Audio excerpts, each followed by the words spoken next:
President Bola Tinubu woos German investors at G20 Compact Economic Conference. And federal government sets up team to drive human capital development goals. In partnership with these actors so that Nigeria continues to grow and uses the human potential that it has. Nigeria emphatic on food security, signs deal facilitating farmers' accessibility to equipment. But the official flag off, which is just symbolic celebration, will be this coming Saturday. And on Good Morning Nigeria today, we shall discuss power sector privatization 10 years after.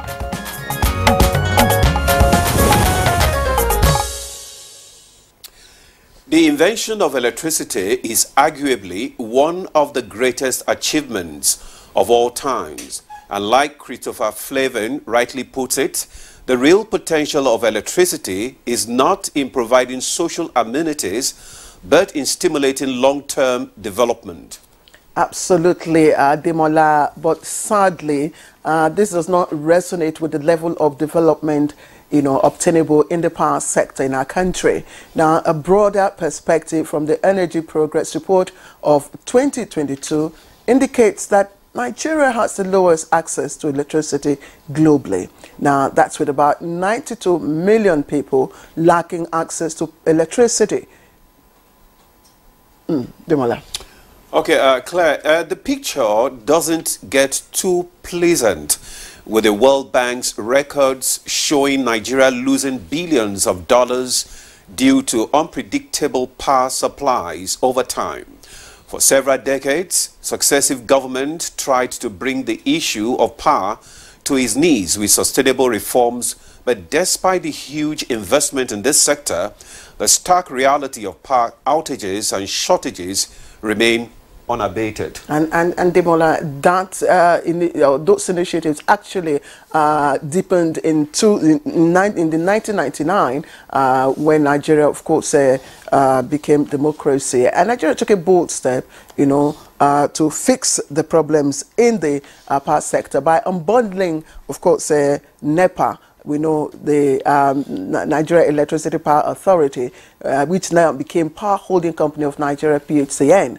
And then that followed the signing of the Electric Power Reform Bill into law, and then, enabling private companies to participate in electricity generation, transmission, and distribution.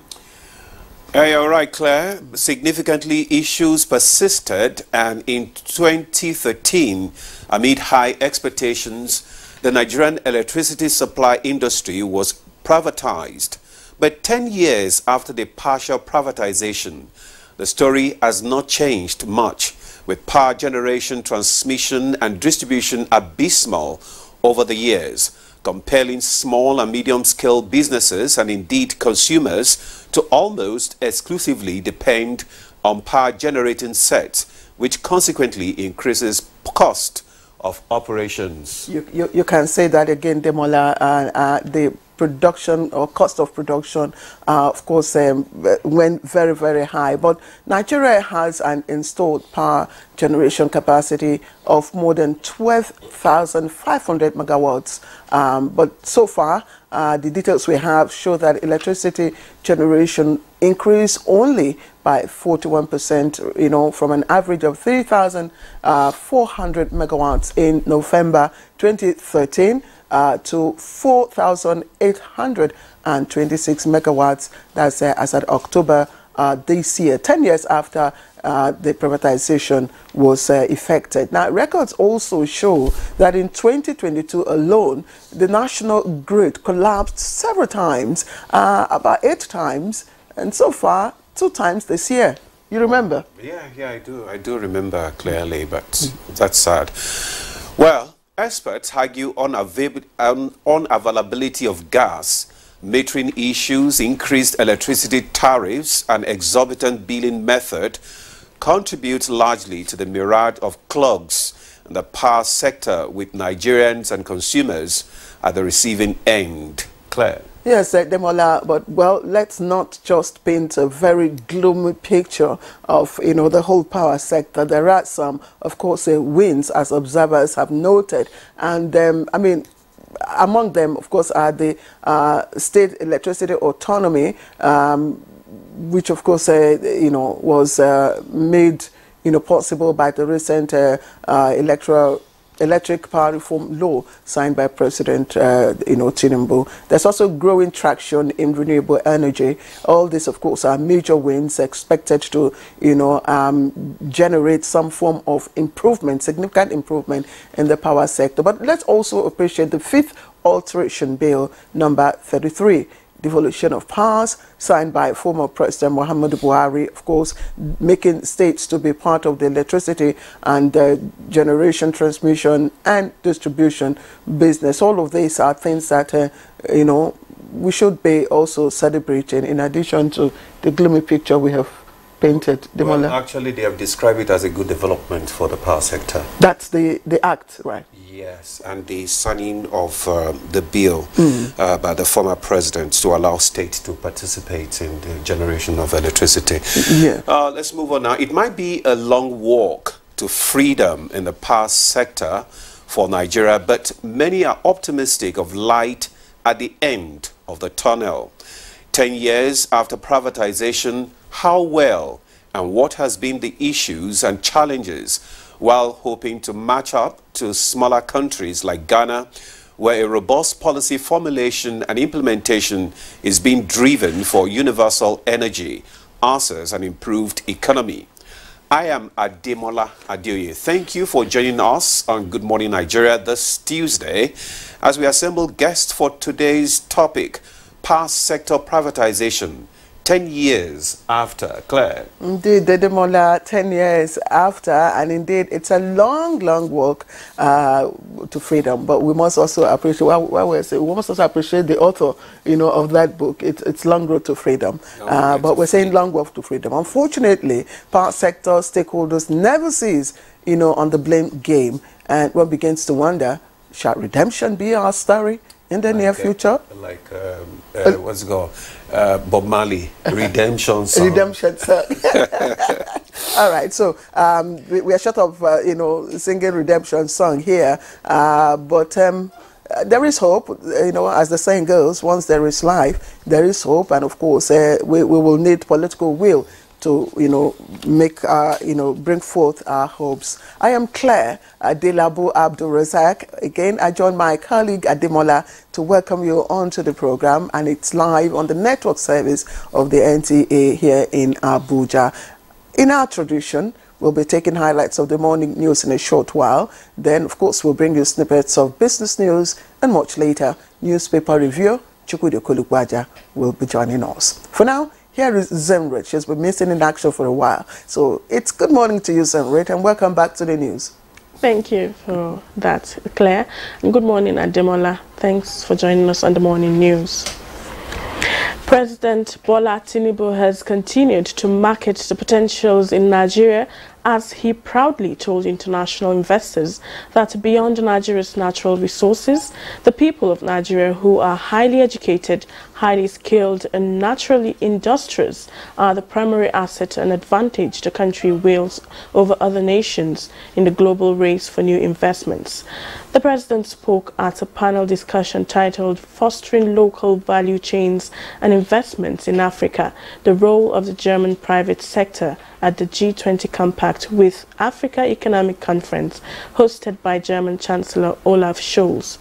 In a statement by the Presidential Advisor on Media and Publicity at Jury Ngilali, the President noted that promoting the rule of law is crucial for attracting foreign investments.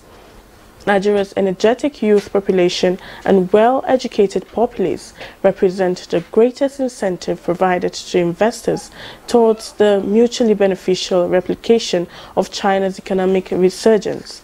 He declared that Nigeria is dogged in its pursuit of natural gas development today in tandem with hydrogen production for tomorrow, adding that the country is going a step further by creating fiscal responsibility and tax reforms to expeditiously accommodate foreign investments. And the federal government has approved the constitution of a multi-sectoral committee on human capital development made up of the federal and state governments as well as donor agencies, expected to convene every 2 weeks to review the progress of work. This is the outcome of Vice President Kashim Shettima's meeting with World Bank's country director for Nigeria, Shubham Chowdhury, and other key players. As well as others that are employing our youth. How does government create an enabling environment in partnership with these actors so that Nigeria continues to grow? We can collectively develop and then say no to extremism and yes to prosperity. The House of Representatives Committee on Finance says it will carry out status inquiry on National Lottery Commission following what it calls unsatisfactory explanations on revenue generation and expenditure of the Commission. Several other agencies were also at the medium-term expenditure framework hearing. Section 40 of the Act, establishing the agency, we are required to take a custody of a certain percentage. So when you are fully funded, you are expected to remit your IGR 100%. And in agriculture, the 2023-2024 dry season farming activities commenced with the federal government's commitment to ensuring that farmers have access to heavy-duty farming equipment. This came to the fore at the signing of the Memorandum of Understanding between the Ministry of Agriculture and a tractor manufacturing company in Abuja. As part of the agreement is to identify the most effective financing solutions that can be made available for customers to purchase these tractors. Initially, it was a payback period of like 4 years. We felt it was too short for the farmers. Let it be a bit longer, 5 to 6 years. The federal government has urged member states of the Intergovernmental Action Group Against Money Laundering in West Africa, GIABA, to renew their commitments towards the protection of their financial systems by leveraging on technology. The Attorney General of the Federation and Minister of Justice, Lateef Fagbemi, SAN, gave the charge at the opening of GIABA's 2023 West Africa Compliance Summit in Abuja. Should use these as the foundation to deepen our own domestic assessments, and I am pleased to report that in Nigeria.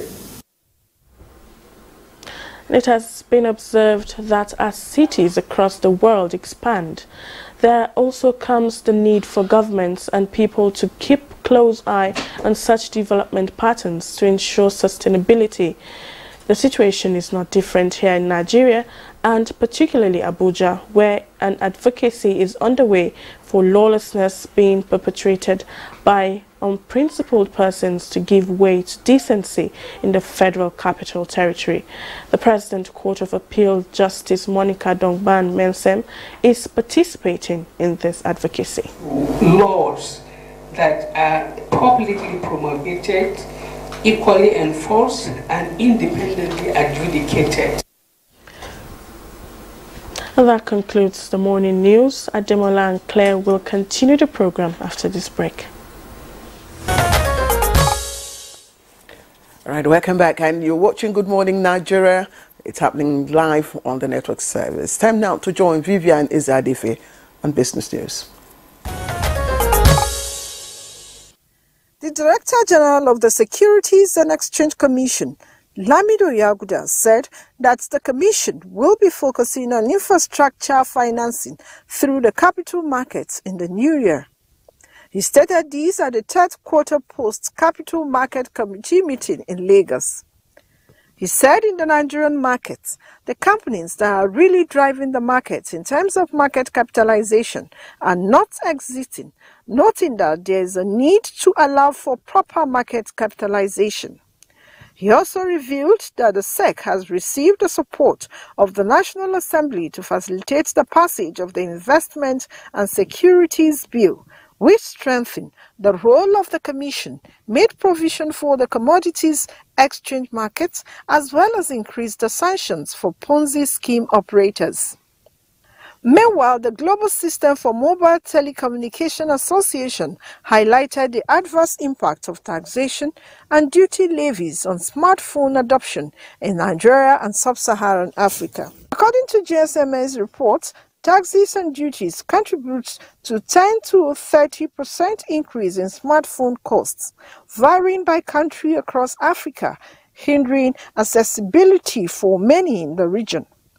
The report emphasized that smartphone affordability remains a significant barrier to mobile internet usage in the region, with approximately 60% of Africans' population lacking mobile internet access despite coverage.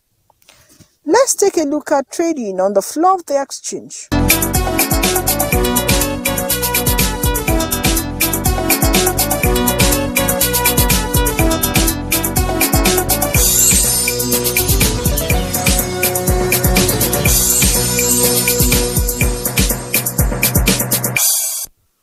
With business, Vivian Izadefi.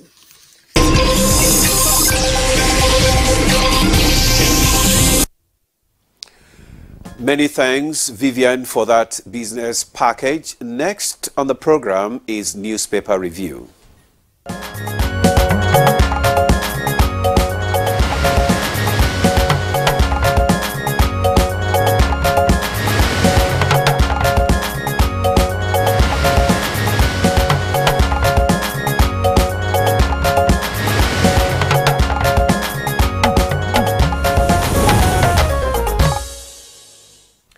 Welcome back, and Chukwudugbaja is right here with us to, of course, do the newspaper review. Chooks, good morning. Good morning, Claire. How are you today? Very well, thank you. Demola, good morning. Good morning, Chooks. Thank you. Okay, let me start off with the Blueprint newspaper. The Blueprint newspaper. And immediately after the nameplate, we have Western democracy not working in Africa. Obasanjo, that's page 6. That's quite interesting.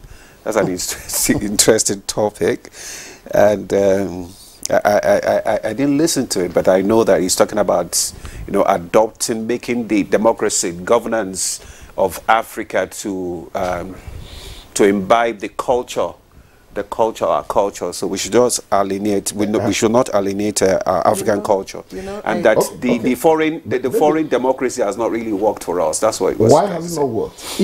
Demola, listen to this, please. Yes. I'm sorry to truncate. Okay. So I'm saying that the special advisor to the president on information and strategy, Bayo Nanoga, says Obasanjo engineered the return to democracy in 1979 and wonders why the president is now calling for a version different from what he was part of, returning in 1979. At the high-level consultation on rethinking Western liberal democracy in Nigeria, Obasanjo said at the Green Resort Legacy, that's at the Olusegun Obasanjo Presidential Library, that the Western model was expensive, besides not making provision for Africa's cultural complexities. So I'm saying, I don't think the special advisor to the president on information and strategy was really criticizing Obasanjo. No. Come to think of it. It's more of an observation. Yes. But the questions are these. Yes. But what Africa may have to look at is why Western liberal democracy is seemingly expensive. Would the cost not be reduced if we reduce corruption, nepotism, and the seeming disregard for rule of law? Would the lethargy which we exhibit at the workplace not be one of the reasons our system of government seems to be very expensive? What do you say to a situation where a Nigerian worker steps out of the office to make a private call for 1 hour? Would they get away with it in the UK or the US? Yes, the tribal man, the Africanist, does sometimes impinge on dispassionate discharge of his duties. But aside from that, I think democracy is okay. It is not democracy that really makes our lawmakers take huge salaries and exotic You see, it's not Demola and Chukwudi. Yes, it is not the democracy on its own. Yes, that it's been talked about. Mm-hmm. Democracy now has a context. Western democracy. Yes. Now you look at Western democracy, how did it evolve? It evolved from the capitalist system, which is based on, the principle of equality and freedom. And if you look at it, that worked well because that is the fundamental philosophy upon which the West is based. Now, what apparently the former president Obasanjo is talking about is, can't we look inwards and then adapt this democracy, to suit our own system, cultural system, which is much more understandable. In fact, in my first year project, which I did in the university, I looked at it. I said, Western democracy is simply an orchestration of, Western ideas put together. So we must begin to also look inwards, look at why that Western democracy is not working for us, and then, look for solutions. That's my perspective. My perspective is, if Africa adopts the rule of law, Africa will get out of murky waters. The rule of law does not work on the continent. All animals are equal, but some are more equal than others. That's what we practice here. If we go back to the traditional system where the king, of course, tells you are his subject, you think that will work better? We have tried to make everyone report to the same authority. It's not working. You think it's when we revert to, is this lineage that has been made to rule these people forever and all that? You think that's what's going to work? Chooks, I'm not disregarding Africa. Yeah. But people should still be made to report to the same authority at the end of the day. Yes. Democracy is not a bad concept. It's no, it's not. It's not. Okay. Let's return to the newspapers now, because we can take the whole hour discussing this issue. Then we have fuel subsidy removal. Nigeria records over 1 trillion monthly revenue inflow. Federal government says a recovery effort will bounce economy back to stability. Nupeng denies planned protest, warns against panic buying. There's this fake news going around that Nupeng was going to go on a protest, so the Nigerians should desist from panic buying. That story is on page 6. Then we have clerics set to smash Guinness World Record with 60-hour marathon sermon. And that's another interesting story. In Nigeria, I mean, we're just like, this Guinness World Record is like, everybody just wants to make it. Everybody wants to get to Guinness World Record. I think this... Demola, I'm wondering why you didn't talk about the summit. The revenue. No. The revenue coming in from the... the 1 trillion. The 1 trillion. Monthly. To finish. Monthly, which is good. Accounting, you have source and application. You have just defined the source. Nigerians will be interested in application. Precisely. And tell them at the end of the day how these monies are being expended. And if you say monthly, which government because government exists for the good governance of the people, the welfare, the order in society. I think we should. We are happy that the money is coming in. We should commend the source of this information. Yes. Because this is one of the steps to accountability. Now they have come. Sorry, Demola. Now they have. It's now in the open that this is the amount. This came in monthly. Monthly. So if you now calculate the period when fuel subsidy was removed, and now, so you should be able to know how much has come in. And then, like you said, I begin to expect that, these monies will be, judiciously invested. Yes, in the areas that would affect, That's where accountability and transparency comes in. Okay, let's move. That's where democracy comes in. Especially in the area of electricity, especially in the area of transportation, especially in the area of housing, especially in the area of education, especially in so many areas. In the area of health. Claire, we have 2 other. Yes, these are 5 critical areas. Yes. That Nigerians expect that. Thanks for clearing the air for us, Claire. Thank you. Currency in circulation hits 2.99 trillion naira, and is NSI to drive Nigeria's energy transition with $500 million. Our human material resources advantage over others, Tinubu tells investors. The Nation newspaper, retirement directive unsettles adamant police officers. We talked about that yesterday. Yeah, we did. Appeal court ruling, police warn against protest in Kano. Troops after Yobe governor's convoy, attackers says defense headquarters rumble in federal civil service over PAMSEC's promotion exam. That's page 28, that story. Tinubu to Siemens, speed up investment in power, rail. President woos Germany with safety of funds, economic reforms, educated workforce, and others. Then we have President tackles Atiku over claim on court verdict. Subsidy remover takes monthly federation account inflow to 1 trillion naira. We just discussed that. Okay, Claire. Okay, so I have the Punch, and the Punch leads with Reps probe 447 billion naira COVID-19 spending, summons 83 MDAs. That's the reason, page 8. The riders, lawmakers allege mismanagement of funds from 2020 to 2022, demand accountability. Now, panel plans 6-day grilling of MDA's chief account, finance, and procurement officers.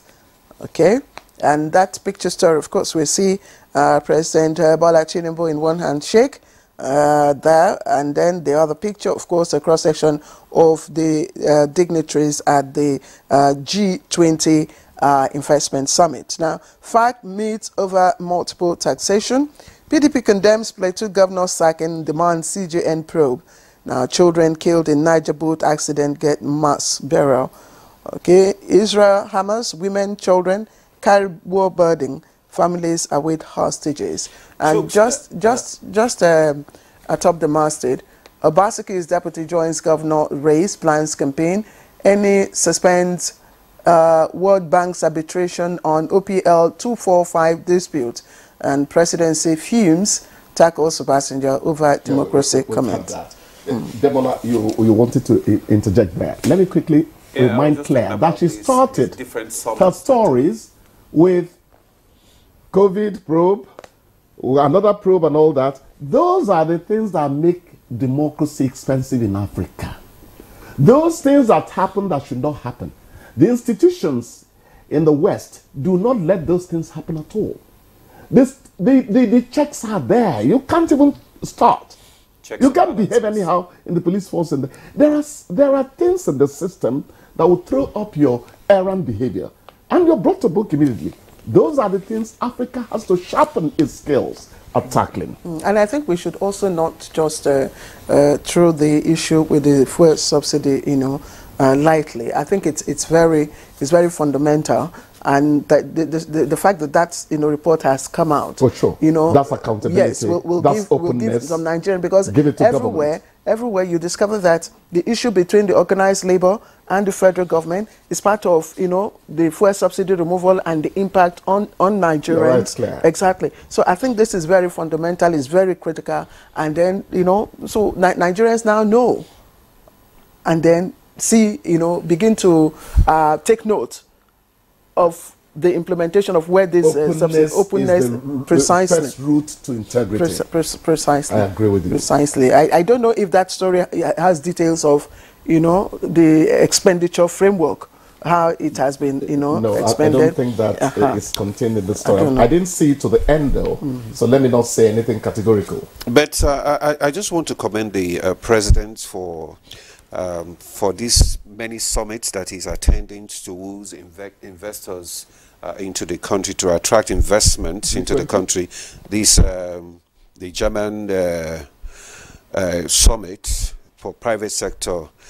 Yesterday we discussed this Arab Africa summit as well. Yes. And the efforts and the need for government to be able to take advantage of it and translate it into sustainable economic development for the country. I mean, because Africa, in particular Nigeria, has become a focal point of attraction for superpowers the Russia, Americans, China. Everybody now wants to invest in Africa. They want to. So we should. I think it's a good development that we should take advantage of. In one sentence, I called the president a negotiator some 2-3 months ago. I meant every word of it. President Ahmed Bola Tinubu is negotiating with the rest of the world over Nigeria. We are indeed the radiant bride everyone should. Look, this place is heaven on earth without the wrong attitudes that derail us. You understand? So the president should continue in that vein. You understand? I agree. The president is doing, part of his responsibility, he's pushing visibility. You understand? To broker opportunities. Yes. Now, during this period, instruments are signed, between corporations, between states and all that.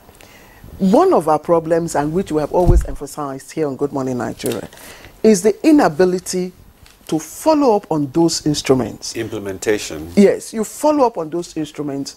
You draw implementation frameworks, how you can, accomplish and utilize the outcomes of those things. That's true. Most times, the agreements are left and they gather dust. And I know that, while Kingsley was here, he was always emphatic on the fact that these agreements that we are signing, because each time the president goes out, he goes with, a group of delegations that are relevant to, the cause. So those state executives must come back and find ways of, translating those agreements into, actionable, projects. Actually, and investments. Claire, that was exactly what one of our guests yesterday said. He said that that's Ambassador Usman Sarki. He emphasized the need for the government to set up a task force that will be committed, to the implementation, translating all these things into, during Obasanjo's time, economic something development he instituted, African leaders instituted, with a called peer review mechanism. You have to set up something that monitors progress, process, and all that. But remember, the president, by telling the ministers if they don't perform, he is already instituting follow-up systems by that pronouncement. And you understand? So it's up to you to live up to expectation or leave us alone. With the antecedents of Mr. President, he has said it. If you don't perform, you'll be kicked out. Well, Claire, we have to draw the curtain now. I think the time... You're always drawing the curtain. You're always drawing the curtain. Because I love curtains. What are you shielding behind? We'll take a break now. Good Morning Nigeria continues shortly. Stay with us. You're welcome back here. If you are still joining us, this is Good Morning Nigeria, reaching you live on the network service of the NTA.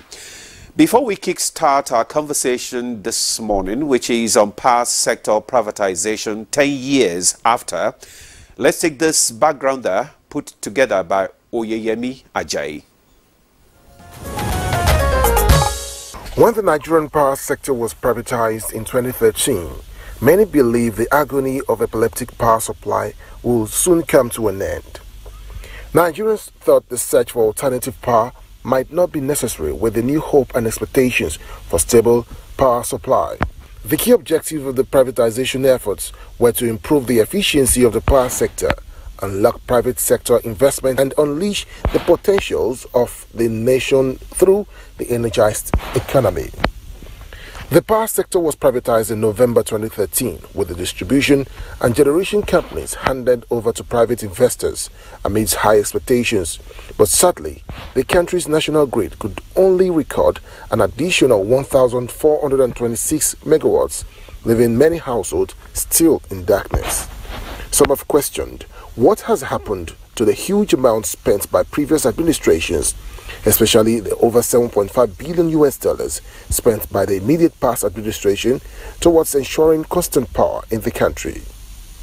Data obtained from the Nigeria Electricity System Operators showed electricity generation increased by 41% from an average of 3,400 megawatts in October 2013 to 4,836 megawatts as at November 13, 2013. Despite the country's installed power generation capacity of 12,500 megawatts, millions of households and businesses remain reliant on power generators and some alternative sources of power. 10 years down the lane, after the partial privatization of the Nigerian electricity supply industry, the federal government, through the Special Advisor, Energy and Infrastructure, Office of the Vice President, Sadiq Wanka, admitted that the exercise had failed to meet its objectives, describing as shameful the current generation, transmission and distribution level of just over 4,000 megawatts. This revelation has elicited reactions from people who questioned what had happened to the large amount expended on the revival of the power sector. How possible has it been to fix the power sector? What different plans does this administration have to ensure stable power in the country? These are some questions guests already seated in the studio will be answering shortly. All right, thank you, Oyemi Ajayi, for the background report. And we have already seated here in the studio Dr. Sam Amadi. Dr. Sam Amadi is the director, Abuja School of Social and Political Thoughts, and I should add, pioneer CEO, Nigeria Electricity Regulatory Commission, NERC. Dr. Amadi, it's been a long while. Good morning. Just to say that I was a second chairman. The second was Owen. Yeah, okay. Second chairman, of course, CEO of NERC. Correct. All right, thank you very much. And also a politician. A political activist. Political activist. Activist. Pro-democracy activist. Pro-democracy activist. Pro-democracy activist. Correct. You're welcome, sir. Thank you. You're looking for trouble. All right. Okay, let's introduce our next guest from our Kano studio. And he is Idris Mohammed. Idris is team lead, media and community relations, Kaduna Electricity Distribution Company. Thank you very much, Mala Mohammed Idris. Thank you, Claire, for having me, and good morning, Nigerians. Also joining us via Zoom from Lagos is Mr. Odion Omofoma. He's an expert, energy expert, and Mr. Odion, you are welcome to Good Morning Nigeria. Thank you very much for having me. Good morning, Nigeria. Okay. Claire. All right. I mean, obviously, we would like to start with Dr. Sam Amadi because of the special place, this power sector privatization, is in his heart. I know you have not stopped talking about power sector, even though you now talk more of politics. In some of the interviews that you've granted about, the performance of the privatization exercise in 2013, you've had not too promising statements to make. That exercise has now expired. How would you evaluate performance? Thank you for having me again. Again, I think it will be a matter of perspective, really, like the classical half full, half empty. So I would say both. Half full, positive side would be that today we have perhaps, in a general sense, a more responsive sector. So if there is an outcry or concern, the discos, the GENCOs and the transmission would more likely respond because they are subject to market, market forces and market incentives. So if they don't respond well, they might lose money, and these are private concerns. So one of the arguments, though incomplete theory, is that private ownership somewhat improves efficiency because the classical economic argument of principal agent problem, meaning, well, if you authorize somebody and not that supervise that person, he could serve his interests against you. But in the private sector, we assume that because the owners want to make money, they have incentive to say, what's going on here? So that has happened to an extent. We've seen some responsiveness in terms of discos, GENCOs, everybody struggling to make sure they perhaps do better. responsiveness to what? That's a point. To their bottom line, mostly to their profitability, and secondarily to customers. And I'll come to that. See, the theory of privatization is that where it has worked most, we've seen three things happen. One, profit has improved. So you buy any good Abuja disco, it was making huge loss. Okay, so when you buy it, part of what financial engineering requires you is to find a way to be profitable. Maybe you reduce costs through laying off of staff, optimizing their workforce, and then optimizing their performance. Now, the only point where profitability and public interest works aligned together is where the process of being more profitable means better service. So we tend to assume that because a company is financially better, it's also delivering better service. It doesn't follow. What determines that is quality of regulation. So the regulator ensures that you are efficient and therefore you are profitable. But at the same time, you are efficient and therefore you are delivering more service. So I would say that the Discos and Gencos and other entities have been more responsive in the financial sense to their own bottom line. To the detriment? Not necessarily that, but less so. I mean, I'm talking about how full. They have responded. They will tell you they have rolled out more meters, but not enough, and we are still at 42 to 45% metering rate. So that's why I left it in 2015. So that's really not much, but they have done things. Now, the half-empty story is looking at customer service now, looking at expansion of network. We are still doing the same, maybe 300 something average, 1,000 megawatts on the average. 3,000? 3,000 something on the average that we did in 2015. You know, the data doesn't suggest improvement.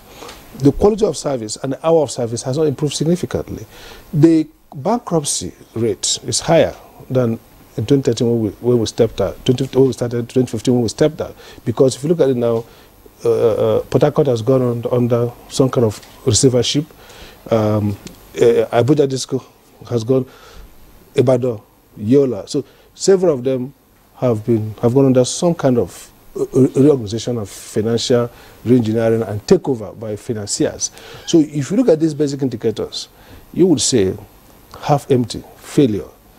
So on the whole, I would say really that we've not got, both the operators, including the owners of the assets, would admit that we've not met our objective. But whether that is the fault of Sam Amadi sitting here now, or the fault of maybe Goodluck Jonathan, who was president, or the current president, or the Supreme Buhari, or those who are there now, it's a matter of assessment. But the fact is that we didn't meet our objective. And I'm not surprised, because as chairman of NEC, really, I had serious fight with Batinaji, BPE, DG, because I said, and I'm on record, and I repeat it, that it's difficult to do privatization well. In an economy like ours, you are not just transplanting legal form, you are dealing with contextual issues. And I have argued in a book I wrote in 2009, before I became chairman of NEC, that privatization rarely works. You need to focus more on reform, on commercialization, and build up to privatizing as required by pragmatism, not by ideology. Oh, the state can't do anything. And if you look at what happened in India, UK privatization, after 10 years assessment, it was a disaster for customers, disaster in terms of improvement, but it was good for profits, revenue. Government didn't have to invest money much. Our own difference is that we are still investing a lot. Dr. Madi, I'm just a bit of, I'm just, concerned the fact that, yes, you have said, several times in the different, interviews, of course, the role you played during the privatization processes and all that. But I'm also wondering how you were able to superintend, that process, despite the loopholes and the difficulties that you saw. Good question to ask, but people tend to forget that NEC is a transition manager. We are a regulator, and so look at what happened. Even before I came to the process, 2015, from 2000, the notion of 2001 up to 2005, before the Act, the idea was we're going to privatize. In the Act, So when they started, it was Bureau for Public Enterprise, and I have no, it's a government policy. If I was to advise government on privatization, I would have advised that they focus more on commercialization, meaning that even though it's government owned, it has to be commercialized, run like a commercial entity with boards appointed on the basis of competence and with performance obligations. Now, as they do that, you improve regulation, you improve corporate governance, then you expose them to commercial economic realities, and then you gradually, you know, phase the transfer. Because at a point, government might say, we've no competitive advantage running this entity. The private sector can run it, so why do you have to run it? To give it to them, but then you are not transferring in a hurry the way they did without and hoping that private ownership will improve outcome. So I took that view, even as chairman. Okay. I remember exactly a meeting I had the Minister of Power, Dembat Nigerian, all the BPP and all the directors. And the only single issue is Sam should be removed. He doesn't believe in privatization.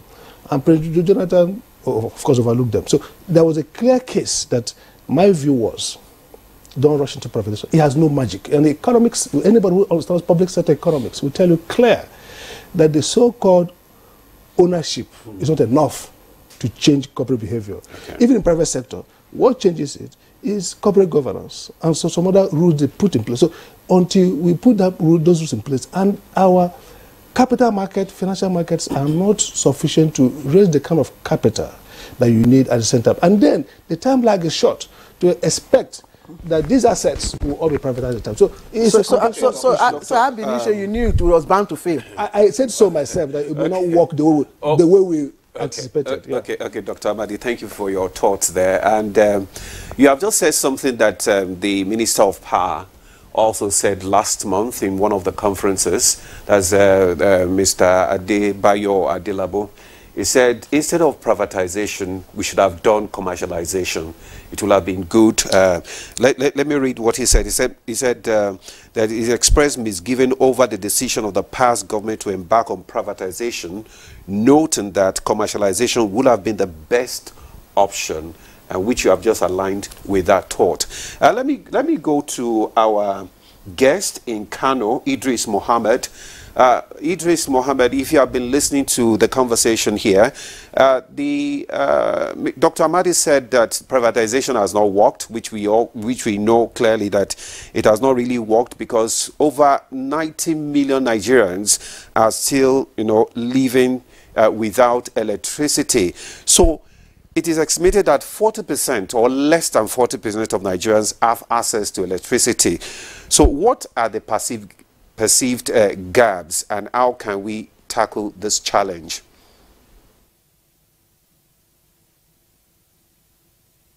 Thank you, Ademola. And by way of just minor corrections, I'm speaking from your Kaduna National Center, and I work with Kaduna Electricity Distribution Company, as earlier introduced.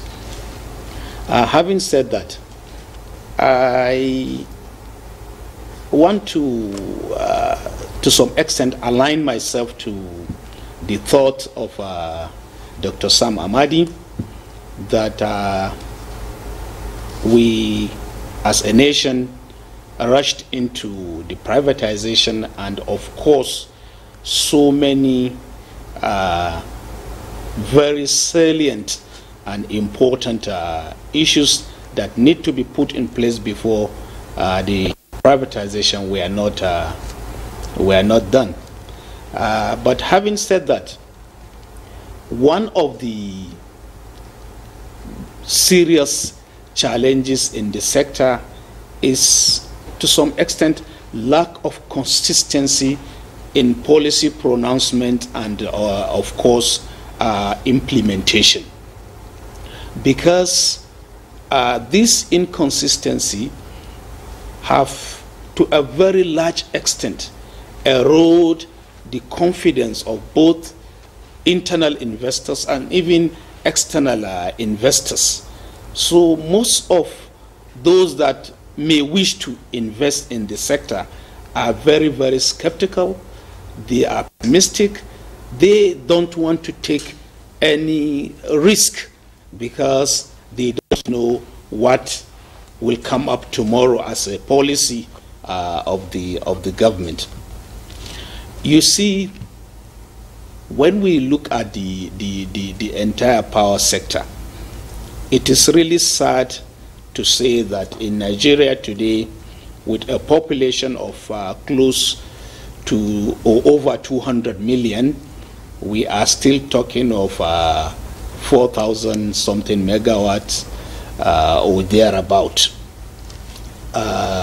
Even though if you look at the installed capacity of all the generation stations, we should be having nothing less than 10,000 megawatts into the grid as of today. But what we are actually having is what, of course, Engineer Dr. Amadi earlier said, about 4,000 megawatt or thereabout. And as you rightly said, as of today, probably it's less than 50% of Nigerians that have access to electricity services. This, without emphasizing anything, it's not healthy for the economy, it's not healthy for the nation, and of course we all know what is the end result of such a deficit.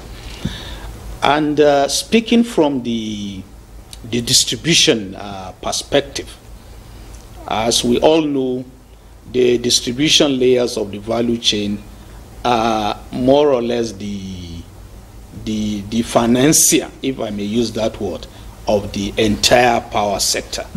Almost all the resources that is needed in the sector comes from the distribution layer of the value chain.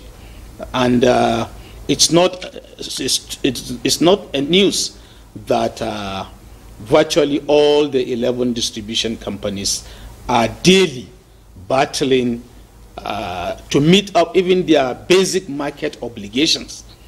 We have a situation where, as at today, if you put the revenue that accrue to the 11 distribution companies is less than just a little above 60 billion or thereabout. And of course, a study was carried out. The minimum the Nigerian electricity supply industry needs in terms of revenue every month should be about 150 billion. This will, of course, is what all the active players and even the non-active players in the sector will kind of use to finance their activities and even carry out capital investment to improve the situation. But sadly, we are having, as of today, I think what comes into the sector is just perhaps a quarter of what is needed. So this, as of today, I'm telling you, this is the most fundamental challenges being faced by the Nigerian electricity supply industry, because the revenue is too inadequate to service the sector, let alone expansions and other reinforcement programs. Perhaps during the course of the conversations, I will elaborate on some of the challenges and some of the issues. Yes, thank you, Malam Idris Mohammed, from joining us from our Kaduna studios. Thank you. We'll return to you in a short while. Let me bring in Odion Mofama, who is an energy expert, joining us via Zoom from Lagos. Odion, isn't it surprising to you that 10 years after the privatization, of the power sector, we are here, trying to assess, their performance, when even within the first 5 years, the multi-year tariff order performance as assumptions were not met. We are not met between the assumptions and the actuals. All the parameters were not met. That was an indication, that this thing was bound to, fail in the first place. Yet we gave them another 5 years, lease, making 10 years. And today, Dr. Tamamadi is saying, look, it's a case of half full, half empty. And besides, the operators probably would have recorded a responsive to profitability, and all that. I'm just wondering, how can we do things like this? Thank you again for having me. Let me quickly say that over the last 10 years, we've talked about the issues of privatization, and I know that some people have even built their careers on just talking about the issues of privatization. So it's not surprising that we're here 10 years after still talking about the same issues, because from day one, you can look at privatization from the failure of privatization from how it was designed, particularly the distribution segment of the privatization. Now, it's also important to state that privatization, as far as I'm concerned, is also not a failure, as people term it. It has not succeeded, but it has also not failed as we seem to paint it, and I would explain. Their goods privatization was pretty much on two sides. The generation side, where the successor PHM companies, 6 of them, they were privatized. And then on the distribution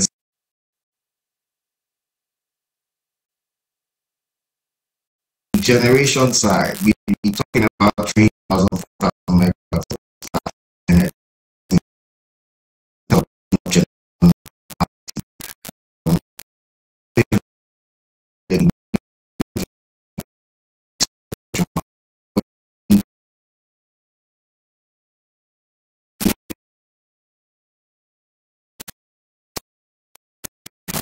Country, not so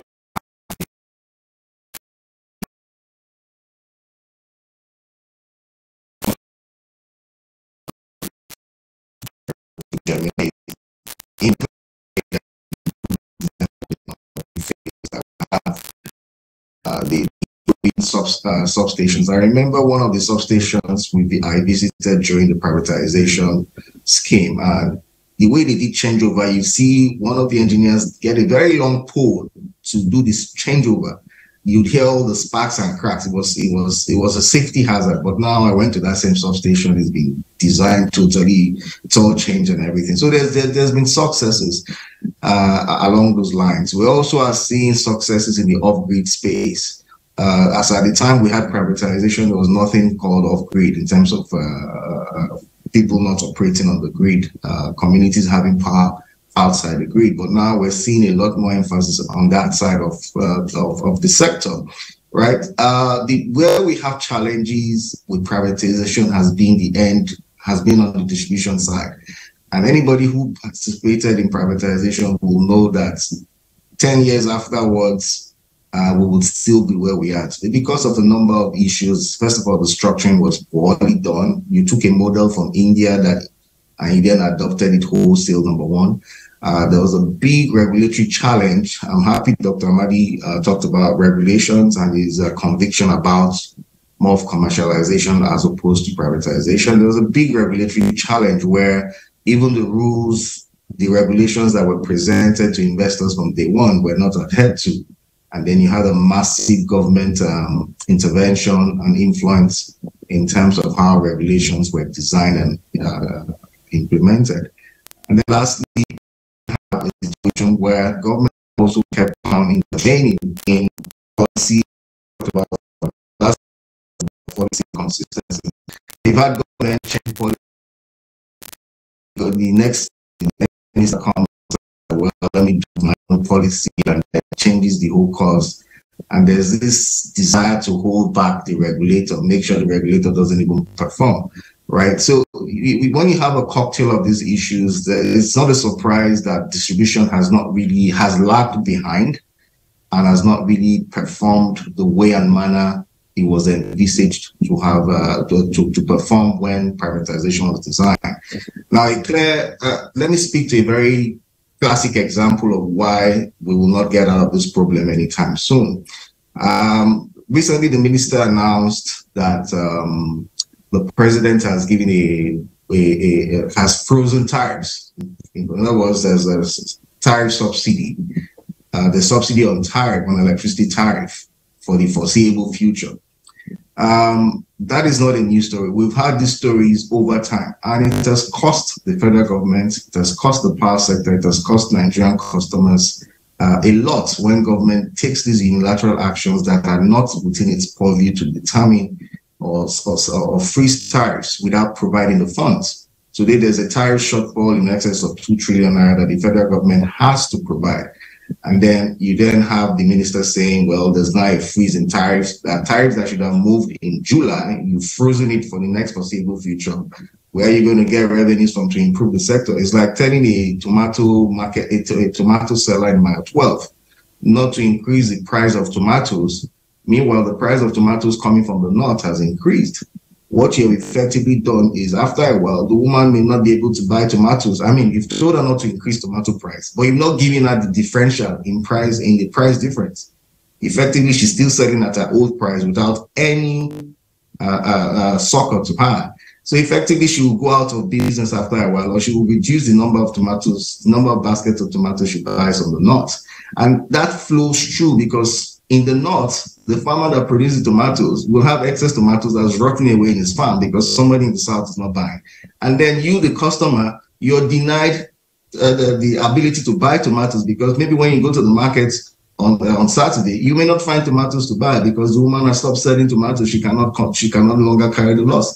That is exactly the same thing that happens each time in and say we're going to stop. Because at some point,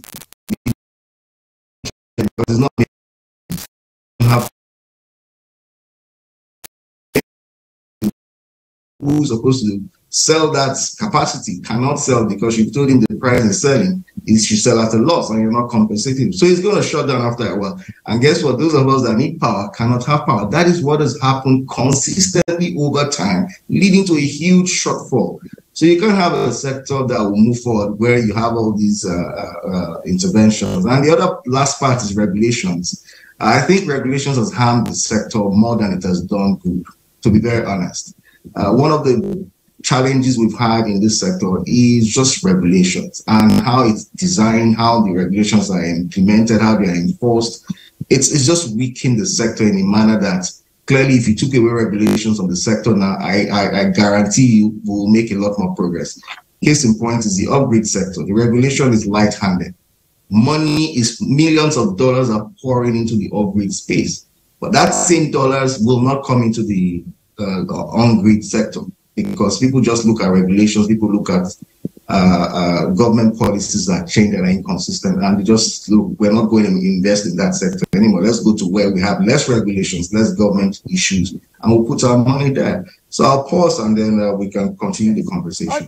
Again, just before we come back to the studio, you talked about tariff, frozen tariffs and all that, but in the past we've had several, hikes, and it still did not improve, the availability of electricity supply. The distribution discos still complain of loss of revenue. So do we keep increasing electricity, tariff year on and year on? Yes, exactly. You should increase electricity tariff as and when due, and the regulation, the law says every 6 months tariff should reflect the cost of providing you with power. Now, the challenge we've had with tariff reviews have been the fact that even when these tariffs are reviewed, they're not reviewed to the price which it actually costs to deliver the power to you. So take, for instance, when privatization was done, you've told investors to bring in billions of dollars, right? Which they did to sell, to collect shares.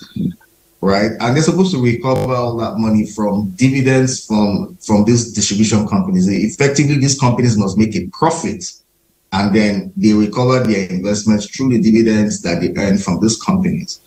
But you've set tariffs in a manner that they're literally struggling to even make the investments in the first instance. How can you tell a distribution company your total capital expenditure for the whole 5 years is less than 20 billion. That will cover metering, that will cover your lines, that will cover transformers. It's not possible. The guy needs over 100 billion naira to make any improvements. But you've capped his capital expenditure to say you cannot spend more than this. But guess what? He needs more than that, number one. And then you're also telling him you cannot charge more than this because I've capped your revenue requirement, so you cannot charge more than this. But that revenue requirement is wrong. He needs more, right? So so there's been tariff reviews, but not significant tariff reviews to reflect the need for more investments at the distribution level and the recovery of the investments by the investors. So you just had this, so that's why they're not as effective. But I like what the regulators done. They've come up with service-based tariffs. The idea is if you enjoy 20 hours of power and above, you pay higher tariff. You enjoy a certain band of supply, you pay a certain tariff. The problem with that is that, again, lack of enforcement or inability of the regulator to enforce it. When I don't get 20 hours of supply, why am I still paying that same tariff, right? Shouldn't there be a penalty to the utility to say you didn't give this man this number of tariff? It's transparently done. I should get compensation, but it doesn't happen because guess what? You've got over 50% of customers not metered.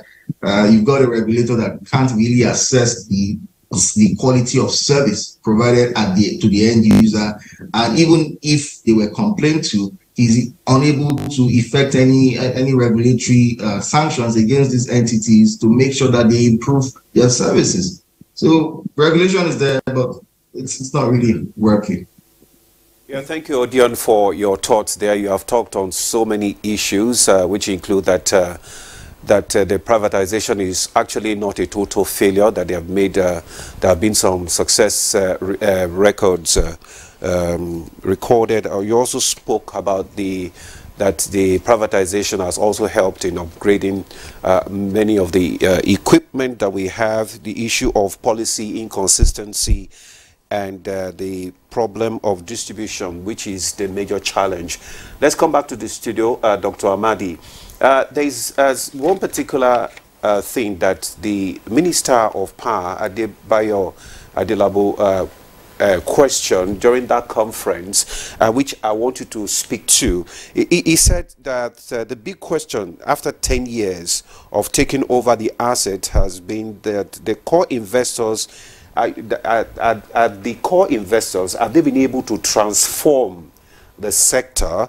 And if they are they adhering to the terms and conditions of their licenses? Because what government is saying right now is that after 10 years, they are not going to have automatic renewal. If you have not performed, you are definitely not going to, the government is definitely not going to renew your license. What do you have to say to that? Well, it's easier said than done to say you're going to renew the license, because if you don't renew the license, you do have continuity plan to say, okay, we exit this Mr. A and put in Mr. B quickly in a fair and industry reassuring way. You know, it's difficult to do. When we're doing the license, the part of the problem with privatization was that our own role as NEC was not to sell or not to sell. It's basically to provide all the comfort in terms of rules and regulation. And the question the investors raised was mismatch between tenure of funding and the license. So many of the borrowing would be like, maybe you need to make investment in the sector for 25 years, okay? Long-term borrowing. Or you borrow money and the recovery time, not even the borrowing, some of the borrowing may be short, but the tenure for recovery, 25 years to amortize the equipment. So if I have a license for 5 years or 10 years, what happens to the lifespan of my asset is more than the license. So there was the tacit understanding that the renewal will be automatic to avoid business risk. Okay, so that was because they wanted us to quickly change the law, but you couldn't change the law. The law has specificities.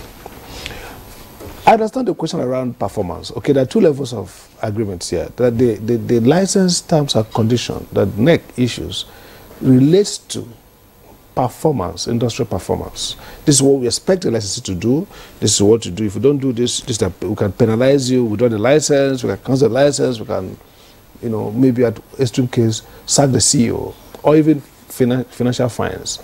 But there's agreement between the federal government and the investors at the level of corporate transfer of ownership. So you have an asset, I regulate you. I don't care if you sell that asset to anybody, provided you follow the rules and those sales will not undermine their performance. So as NEC chairman, I opted that mentally from the privatization and opted in, if you like, or focused rather on industry performance. So we started what we call fit and proper regulation to say, let's forget who buys this. Let's not assess. Do they have the financial capacity to be in the industry? So when the federal government gave them the license, we now have to review that license. I will not say this is their performance. They meet this, they don't meet this. 2 points I want to bring out here. First was that there was a crisis. When NEC reviewed the investors, the preferred investors, we discovered that based on the old term of reference, almost none had the financial capability to take the assets. I wrote a report to the vice president. I said, look, there's a problem here. They've already agreed to sell. I said, these guys don't meet it. I tell them anyway, some of them, for example, have MOUs. They don't have the financial capital. So Sam Amade has only maybe 10 million. I don't know what I have up to that in my account, okay? And I go to you, who is Asian, maybe Korean electricity power, and I said MOU, you said you're going to give, you have asset base of over $20 billion. You give me a balance sheet to back me up and sign MOU that you're going to take 5%. So at the first of it, there's a mismatch, financial mismatch. Your community is 5%. You have 20 billion. My community is 95%. I have just 5 million. And I was supposed to bring $100 million. So they used the balance sheet of so-called partners who had no real legal obligation to make it up. So when we raised this matter, I still have the report I sent to the vice president. He was alarmed. They called a meeting of the BPE, NEG, Minister, presided by Awoshika, then PAMSEC. And BPE said, you know, Sam, you're looking at the OTOR. We changed it. In the new one, we allow that. In the new one, we allow you to use your borrowed money to buy assets, and then, because the new old law says that you use your own money to buy it, because you're going to borrow money. See, this sector is a sector that allows you to, you must borrow long term, because you're going to recover long term. The problem of this tariff is that they are asking government to do what is almost impossible. That's what we call rate shock. If suddenly you are buying something for 2 naira, and it is now 8 naira, it's almost unaffordable. So there's a limit to how the regulator can allow you to increase tariff. Even if the financials suggest it. So what they do, we do, and what we did then, was to do like a 15-year tariff part. I say, you can recover this money, deferred, what we call deferred recovery in the industry. That means, yes, ordinarily I should pay you 20 naira today. But you know what? Let's spread this at 20 naira for 3, 4, 5 days, months, so that I can pay it off. But that means you should be comfortable financially. And that's why we're requiring that they should have this level of financial capacity, because the industry requires you to borrow and wait for long to recover it gradually. So I see 2 problems. One is that the investors don't have the capacity. They have maxed out on borrowing. Nigerian banks finance this thing, so the space to borrow more and wait for recovery is short. So the pressure on tariff is high. 2, the quantity improvement. Some people have conversed that this issue of tariff can be solved if government actually subsidize, you know, electricity in the way they were subsidizing fuel before. Well, so it will help to reduce the challenge of this issue of tariff. So because I mean in other climes, you find government subsidizing, you know, power in order to make things easy for. I'm not opposed to subsidy, because essentially for studying real economics, so that subsidies could be efficient. In fact, sometimes they are better, more economic than no subsidy. Okay? So you take subsidy from the petrol sector, you know? No, you can't spread it, actually. It's about economics. Do you have a transparent process? One, you don't have to put subsidy in a manner that people consume what they ought not to consume. Number one, people who ought not to benefit. So the science of productive cost subsidy is difficult. But the point here is, you have to listen to the discourse. They need to have commerciality, so they can go to their investors, to their bankers, and say, this is how we recover this money. There's no private owner who is going to be there playing Nigerian leader. They're not president of Nigeria. They are patriotic, but they're not that patriotic. Yeah. They want to make money, because that's how they borrow money. So I agree that we should not ministerially freeze tariff. No. Is a regulator who looks at two things. One, affordability. Can this tariff even enable discourse call? There's a tariff you give the discourse, they run away because they can't collect it. So, sometimes people say tariff. There's a tariff hike that is bad for disco business because they know that it will incentivize stealing of power. People will not pay their debts. So it should be a balance. So I support tariffs should not be ministerially frozen. But at the same time, the regulator is smart enough to win the confidence of the industry and show them a pathway for recovery. And say, look, you guys, we're going to gradually allow you to recover all these things. But in doing that, improve the sector. Dr. Madi, there's so much to discuss, within this topic, especially now that we have another, a new act, which enables state governments. So it would be good to also understand, the dynamics at play here, how, state governments will, perform even within the existence of certain, federal regulatory, bodies, like, of course, TCN still has a part to play, NBET still has a part to play, even within the new Electoral Act. So how... Yeah, I think the Electoral Act kind of improves things in some areas and worsens them in some areas. And I'll give you an example, improvement. So with this constraint, John is talking about, people can't invest in the grid more, they invest in the off-grid, because there's more leeway.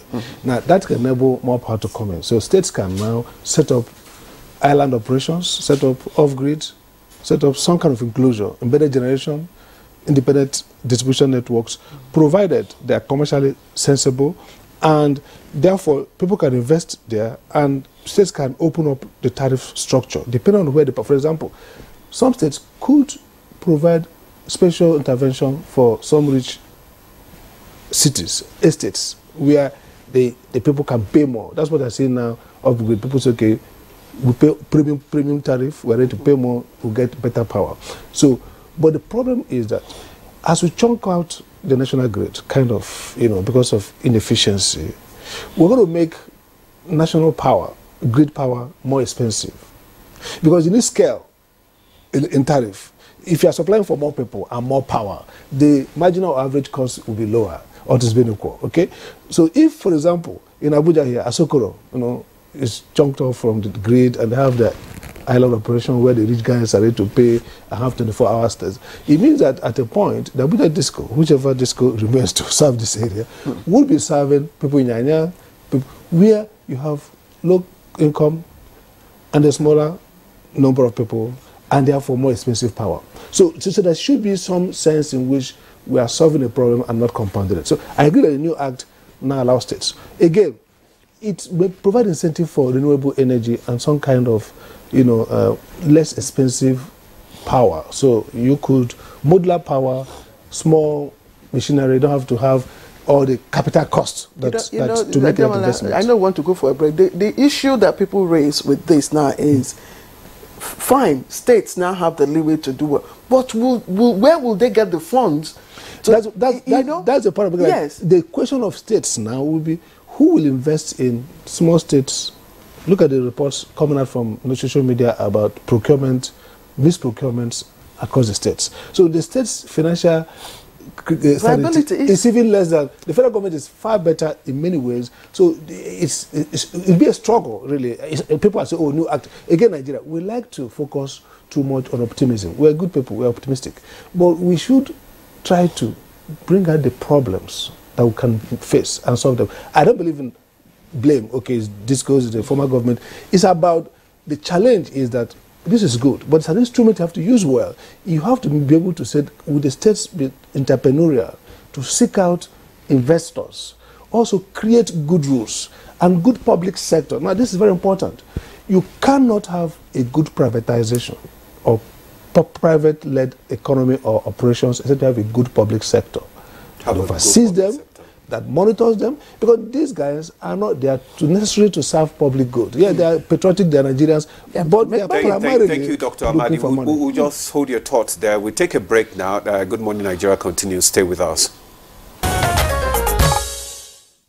All right, welcome back, and we are still discussing power sector privatization 10 years after. And Demola, you had a question for Malam Mohammed Idris in Kaduna. Yes, Malam Mohammed, you have been listening to the conversation in the studio, and would you say that there have been positive changes in the relationship between the government and the private sector within the power industry?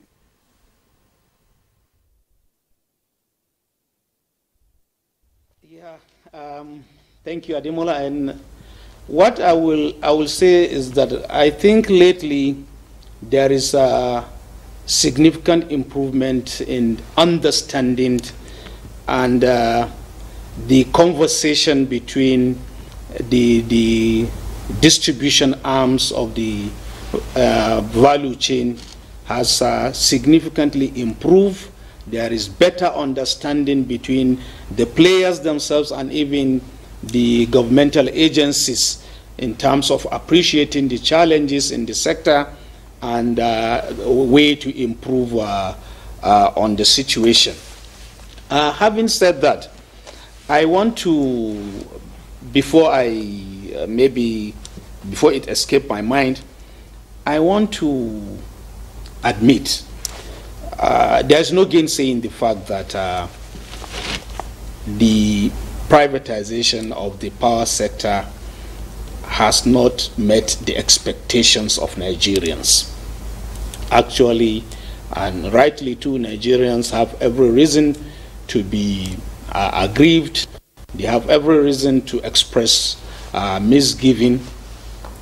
And understandably, the distribution arm, it takes perhaps almost 80% of the blame, because today, if you put Nigerians together, you will discover that a large percentage of Nigerians don't even know that other players exist in the electricity value chain. They know the distribution, and in fact, some, if they are referring to the distribution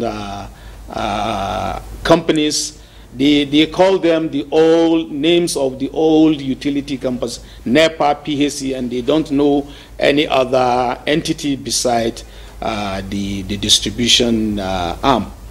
And of course, this plays enormous responsibility on the shoulder of the distribution companies.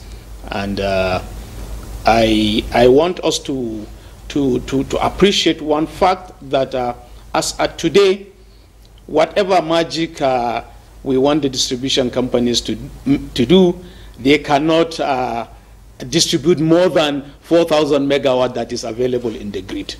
And let's assume, for the sake of this discussion, that okay, the 11 distribution companies can effectively distribute 4,000 megawatts. So let's look at it.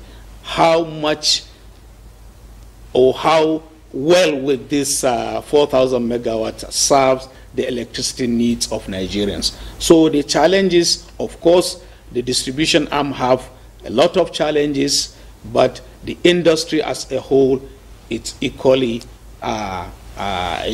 in a very serious, facing a lot of serious challenges. And I want to talk briefly on the tariff review, subsidizing tariff. I for one, always believe in putting in place something that is sustainable. We all know our experiences with tariff and with subsidy in this country, whether it is in the petroleum sector, whether in the agricultural sector. We know our experiences. One thing is that it's not sustainable, and it opens rooms for a lot of abuses. So if I at times become a little bit skeptical, because why should a government even contemplate subsidizing, let's say, electricity when MDAs are owing these distribution companies huge amount of unpaid bills? Why should this is your obligations. If you take my company, for example, Kaduna Electric, governmental agencies, federal, state, and local governments are the highest debtor of our company today. So if they can afford to subsidize, let them first settle their bills. That is what we are saying.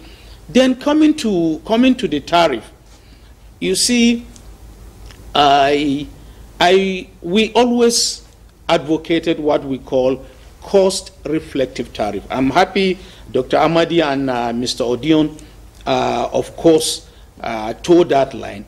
You cannot have a business where the operators are more or less compelled to charge what will not cover the cost of their operations, and you want them to remain in business and even expand. It is practically impossible, and we as a country need to look at this. Then when it comes to regulatory assertiveness, yes, I want a situation where the regulator and all those that have in one way or the other should be more assertive, in the sense that all players, all the Nigerian electricity consuming public should be made to sit up, should be made to live up to their obligations.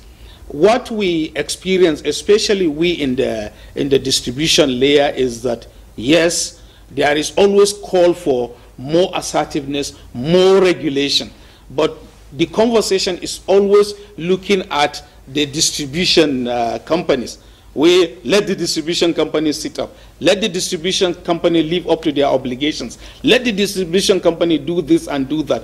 We agree. But at the same time, we have a situation whereby, you take my company, for example. We have a monthly invoice from the market of between 7.5 to 8 billion naira. And at the same time, we hardly collect half of that amount. Almost 50% of the energy delivered to the customers in our franchise will not be paid. So we want a situation whereby, when we are advocating for more regulatory assertiveness, we should equally be more assertive in the fact that, look, every Nigerian have a role to play, and every Nigerian must live up to his or her own obligations, including, of course, the players in the electricity industry. Fantastic submission, Malam Idris Mohammed. Thank you. Just take a breather. We'll return to you presently. Odion, I don't know. Let's begin to look at the quick wins now. We know that, I mean, Dr. Sam Amadi has said it, for state governments to begin to implement the new electoral, electric reform, act, they will require lots of funding, which seems almost difficult for a number of states. But some people have also suggested that as part of the quick wins for now, we should begin to look at deregulating the distribution value chain. I mean, let all comers, let everybody, just as you have in the telecom industry. Also, metering is equally critical. Metering will, solve the issues of unpaid bills. It will also give room for transparency, and then, completely regulate the system, such that the private sector would have, to deal with whoever is willing to buy, and buyers will also deal with whoever is willing to sell. And I'm glad we're finally talking about solutions because, like I said, over the last 10 years, we've talked about all the issues, and at some point it gets overwhelming. In terms of solutions, I think the first big plus is that there's now a new Electricity Act, which finally creates competition at the last mile. So we're not stuck with Kaduna Disco that's struggling to collect 50% of its revenues. Because if it doesn't collect those revenues, unfortunately, it can't provide the service, and then people don't have electricity and people pay more for electricity. That's how simple it is. So effectively, where they can't collect their revenues or areas they can't collect their revenues, Kaduna State will license new entities to compete with Kaduna Disco. We have similar structures where states are doing the same. So as we speak, about 5 states have passed their laws. 1 state has applied to NERC to do the regulatory transition from NERC to the state electricity regulator. By next year, we should have 10 states who are in line to do that process. So what that will do is create 2 markets. We have the federal electricity market, which will now be more like a wholesale market, and a retail market that will be controlled by states. And in that retail market, there will be new players in addition to the existing discos as we have it. That is the first step to improving reliability, improving availability, and closing out the electricity access gap that we have right now. On metering has been fundamentally looked at as a technology problem. And the way metering has been looked at is it should be looked at from a financing perspective. The metering gap we have is a financing challenge and not a regulatory problem, or rather a technology problem. And the reason why we have why metering is a problem is the same example that the gentleman from Kaduna Disco just made. If he's unable to collect 50% of his revenues, that means he's unable to meter you, in the sense that the cost of the meters are inside this tariff that he's not been able to collect. So why are you burdening customers? So the smartest way to do metering is put the obligation of metering on the customers as opposed to be on the discos. I mean, we have what we call the meter asset provider scheme that has injected close to 2-something billion meters in this sector. And that regulation came up because I wrote an article that pretty much talked about how to make this work. The sad thing is that the meter asset provider regulation wasn't well implemented, because there's also the part where investors will invest in meters at their own cost. They will own those assets and deploy those assets where customers will pay over time. But that wasn't done because, again, the regulator is always feeling very sorry for the customer without understanding the implications of how it impacts. So the solution for metering is not for government to go and borrow from the World Bank $200 million here and there to fund metering. It doesn't make sense. It's not sustainable. Let the obligation of metering be on the customers as part of its connection cost, and you'll see meters close out. We can't have CFOs of banks begging to be installed meters. We can't have people that build multi-million-dollar estates begging for a 150,000 naira meter. It makes no sense. I struggle to understand why people will sit and say, no, it must only be Kaduna Disco that must provide you a meter. It can't be. When you can buy that meter yourself, even from Kaduna Disco, buy it from them if you have to buy it from them, right? So that will solve the metering gap and will save this country a lot of hassles. Because one of the things we don't see in meters, in the fact that we have this metering gap, is that the customers are punished twice. I mean, if you don't have a meter, you're punished based on estimated billing. But what you don't see is that there's also a collection loss. There's a collection loss transferred to you as well in your tariff. So you eventually pay more. So the government pays twice for not having meters. That's why electricity costs are high, right? So that's one solution. The other solution, sorry, before you come in, the other solution is that the minister should now focus his attention on developing the National Electricity Policy and Strategic Implementation Plan. That plan is detailed in the Act. The minister must now spend his time to develop that plan that talks about, that would take into cognizance the plans of states to do subnational electricity markets and the federal government plan, so that we can have a holistic market, right now talking about tariff. We will have to put you on hold and let Dr. Sam Amadi, yes, also respond to some of the issues that you have raised. Yes, the issue of metering. Okay, because right now, most of the people that have gotten meter, they paid for it. The customers. You know, somebody mentioned about policy somersault. I think it has not been too many, but a few places has happened in this sector has been bad. Metering. When we came in, before I signed 2012 tariff, I refused to sign the tariff. In fact, the then chairman of PDP, I think it was well, I remember his name now. The former, I think the former African Business Roundtable chair, Bamanga Tuku, I think. Okay, yeah, Bamanga Tuku. At a point, yes. They had to take me to him to try to convince me to sign. I said, I can't sign until the DISCO, then under government ownership, tells me how they will meter the customers. Because we did a meter inquiry, I discovered it was only 40%. Then, today, still the same number of customers. I said, no, that's can't. So they all committed to 8 months full metering, and I signed off. 8 months after I called them, review, we've not made anything. They say, oh, because government has increased payment for workers, we're going to be deciding all kinds of story. Now, we now design the CAPME, which is to say, now, because there's a crisis of two crises, financing. Two is logistics, project management. So if you need money, but you need to quickly install meters. We went to a process with BPP, certify installers, and say, you know what, crowdsource from customers, but you have to pay them back through energy discount. So the customers pay them. Within 15 days, you meter them. I still think that's the best plan. Okay. Because it does two things. One, metering is a DISCO responsibility anywhere in the world. Yes, because he was saying it's a resource. It's in Nigeria. I don't want us to create a banana republic. When people are just chunking at, bringing ideas and thinking that the grid, electricity is a business where the DISCO owns everything. Yeah. And ought to finance everything. Even at now. And all the things they finance are paid for by your tariffs. That's the end of the tariff. Now, but we can recognize that they don't have access to fund now, and so borrow from customers. So customers pay that at 5,000 within 2 years or whatever time you pay them back in energy discount. Okay. Now, what they need to do was to retool it. You see, some policies may not work well. You look at the implementation. They went and changed it and keep changing.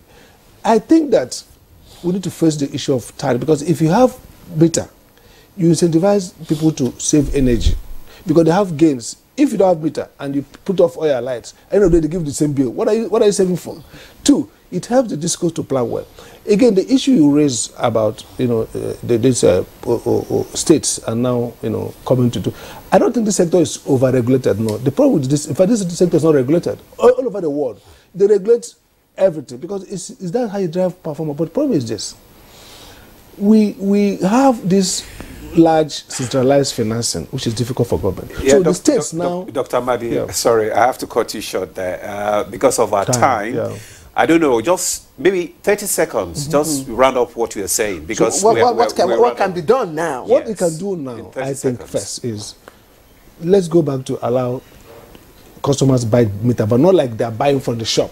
They are buying through a funding mechanism that allows the DISCO to supply it within time. Two, the states cannot, the off-grid states should know that many states cannot do electricity on their own, provide DISCO transmission.